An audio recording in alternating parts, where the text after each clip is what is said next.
Bonjour Eugénie Bastier. Bonjour. Sans doute en aurions-nous beaucoup plus parlé ce matin s'il n'y avait eu évidemment ces opérations militaires israéliennes en Iran qui occupent beaucoup de place dans les informations. Mais vous revenez ce matin sur Rima Hassan, qui était de retour hier soir en France. Elle a été acclamée par une foule en liesse, place de la République à Paris.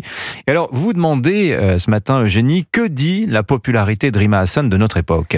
Oui, on pouvait croire qu'après la fin un peu piteuse de son périple, annoncée comme un martyr et terminée par une pause sandwich à l'aéroport de Ben Gourion, elle allait rentrer la tête basse, un peu honteuse d'avoir concentré l'attention du monde entier pour rien. Elle aurait pu remercier d'ailleurs les Israéliens de l'avoir fait rentrer avant de fermer l'espace aérien. Eh bien non, elle est rentrée triomphante hier soir, tel Victor Hugo de retour de Guernesey. Ce n'est pas une blague, c'est bien Mélenchon qui a employé cette comparaison. Pourquoi pas Nelson Mandela sortant de prison ou Lénine rentrant dans son wagon plombé. Cet engouement autour de sa personne en dit long sur notre époque.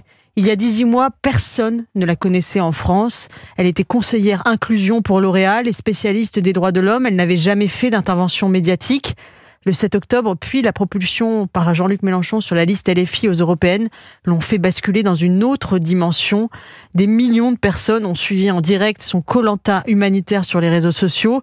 C'est désormais la star d'une génération, cette génération, les 24-35 ans, qui sont, il faut le dire, selon les sondages, la génération qui a le moins de sympathie pour Israël. Alors Rima Hassan voudrait s'inscrire dans l'histoire des grandes figures de la gauche de lutte contre le colonialisme. Est-ce qu'elle y parvient ? Reconnaissons que la capacité de mobilisation de Rima Hassan est absolument spectaculaire. Il y a un an, elle avait réussi à réunir en quelques heures des milliers de personnes au pied de la tour TF1 pour manifester son opposition à l'interview du Premier ministre israélien Benjamin Netanyahou. En quelques posts sur Instagram, elle peut rassembler des foules sur les places de Paris.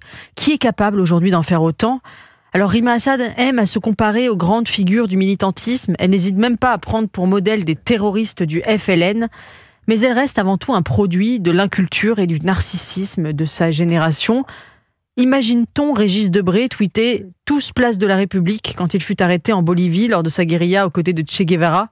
Au contraire, il manifesta pendant tout son séjour en prison, ça avait duré 4 ans quand même, une gêne par rapport à cette exposition médiatique. Il ne voulait surtout pas apparaître comme un martyr.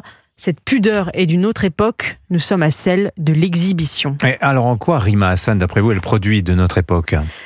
Si vous voulez, elle est un peu la quintessence de la génération selfie. Elle en connaît d'ailleurs tous les codes, l'image, la plainte, le refus du débat, la simplification binaire du réel.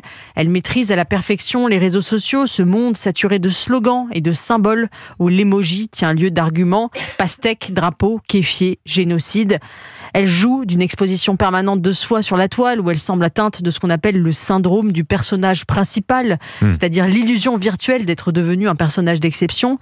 Elle n'a jamais écrit un texte plus long qu'un tweet, jamais publié un livre pour étayer ses convictions.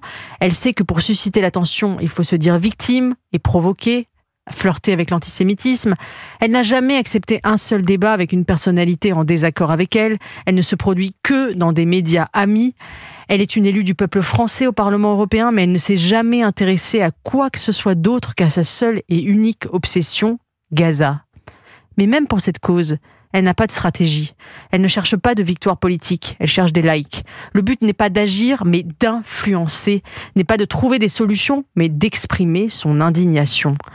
Alors quoi qu'on pense du conflit israélo-palestinien et de la sincérité de ceux qui sont hantés par les souffrances qu'endure le peuple palestinien, nous sommes là, face à quelque chose qui dépasse cette cause, la production d'un golem médiatique, l'icône d'une gauche qui a troqué les révolutionnaires pour les influenceurs. Signature Europe 1, Eugénie Bastier. Merci beaucoup Eugénie.